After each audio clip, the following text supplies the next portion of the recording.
Je m'appelle Ablaye Dieng, je suis le président du comité national de concertation sur la filière tomate industrielle. Bon, nous étions à Saint-Louis pour faire le bilan de la campagne de contre-saison froide 2018-2019 de la tomate industrielle. Mais avant la fin de nos assises, quand même, nous avons eu écho que l'ARM va être dissoute. Nous n'avons pas encore une information sûre, mais ce dont nous sommes sûrs, c'est que l'agence de régulation des marchés joue un rôle extrêmement important du côté des producteurs. Tant que ce soit des producteurs de tomates, des producteurs d'oignons, des producteurs de pommes de terre. Cela fait maintenant de riz, 5 ans, 6 ans, 7 ans. L'ARM joue un rôle extrêmement important qui a permis aux producteurs un peu de relever le prix de leur production. Comme l'a dit tout de suite mon collègue commerçant, ça nous a permis quand même d'avoir un niveau de vie assez élevé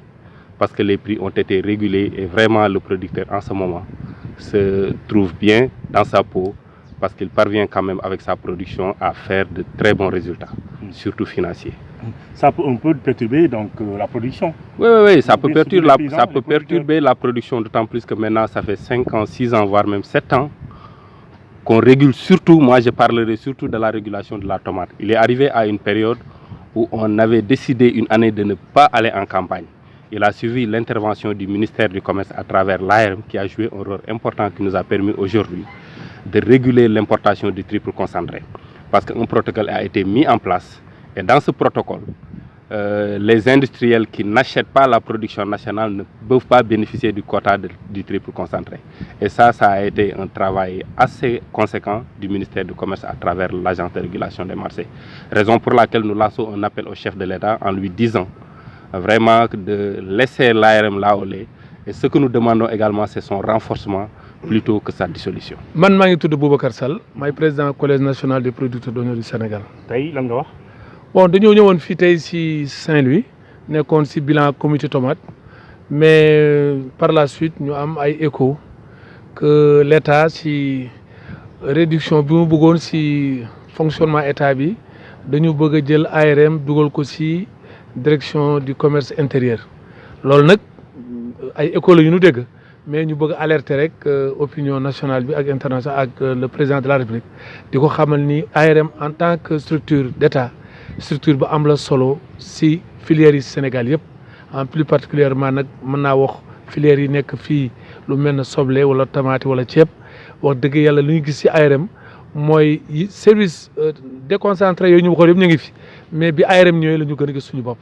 li wër ba wër ARM moo dugg si biir ñi te bu ñu xoolee ay réalisation lu mu def si ay magasins lu mu def si ay plateformes lu mu def si ay formations ak ay sorties à l'étranger lu mu def si collaboration entre les commerçants ak les producteurs ñun la ñu ñaan président de la République ak vision bi mu am mooy ñu gën a renforcer ARM en tant que agent mais du xalaatu di ko dugal si leneen parce que ARM pour ñun xëjul si leen la ñu war a yokk doole la quoi. man Moussa Ndaw laa tudd président collège filière oignon du Sénégal. di commerçant li ñu fi indi mooy comme ni ko sama collègue bi waxee ARM dañu gis bi mu sampoo ak léegi fi mu jëlee soble bi nga xamante ni ak pomme de terre ci lay gën a yëngu nga xam ne fekk na ko kilo fukki dërëm kilo juróomi dërëm ñu di ko tuuri ARM indi na ko ba maanaam képp kuy bay léegi étage ga kuy bay rek fii ne étage ga ak rax ca dolli aussi que dafa jigéen nit ñi fekk bu njëkk commerçant ak baykat dañu toog bu ñu fa ñu toogee crochet yi boy dem na ba nga xamante ni fi mu ne commerçant ak baykat dañuy tuddante ay doom ci ARM moo ko liggéey di ci dox jéego yu mag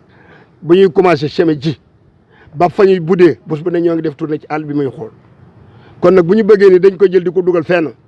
commerçant yi d'accord ruñu ci ñu di ko dugal fenn baykat yi d'accord ruñu ci ñu dugal fenn parce que dañoo boole ba na bokk ndey ak baay lu ci naqari kenn naqari na ñëpp te maanaam dañ daan def bu ñu arrêté importation commerçant du liggéey léegi fexe na bu ñu arrêté importation commerçant bi day liggéey te bu njëkk bu ñu xasee ni arrêté nañ importation commerçant bi day toog dootu liggéey dara mais fexe na ba léegi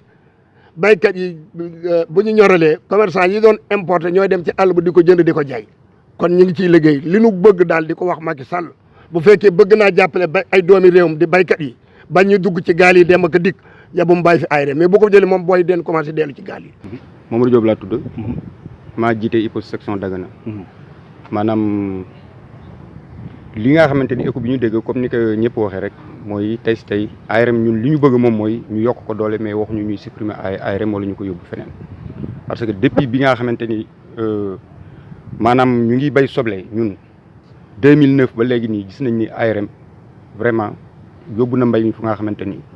ñun sax fooguñu woon ni mbay mi dana àgg foofu parce que tey jii nii exploitation familiale yi ñu ngi bay vraiment ñu ngi jaay seen soble te loolu rek liggéey la bu nga xamante ni ñun ñëpp que reconnaître que ni ARM vraiment dañu yokk dooleem mais xalaatuñu ñu koy supprimer li ñuy ñaan daal président de la République am ay jafe-jafe ci mbay mi woon bu ñu ko yóbboo ci beneen direction. non bu ñu ko fa yóbboo jafe-jafe day am parce que ki nga xamante ni ma ngi commencé di régulier depuis bi baykat bi di waaj ñorle mu topp ko ba baykat bi commercialisé ba mu jeexal tàkk kooku vraiment yaakaar naa ni gàcce ngaalama la ñu wax dañu war a yokk dooleem waaye kenn waru ko wàññi ñun loolu la ñu gis kon nag loolu wax dëgg dañ ko dégg nag mais xamaguñu loolu dana am wala du am mais daal président bi nga xamante ni moo yore tey jii nii dernier mot bi ñu ngi koy ñaan baykatu soble yi nekk Sénégal ak pomme de terre yëpp nañu fi bàyyil ARM ñu yokkul ñu dooleem mais pour wàññi moom ko kenn xalaatuñu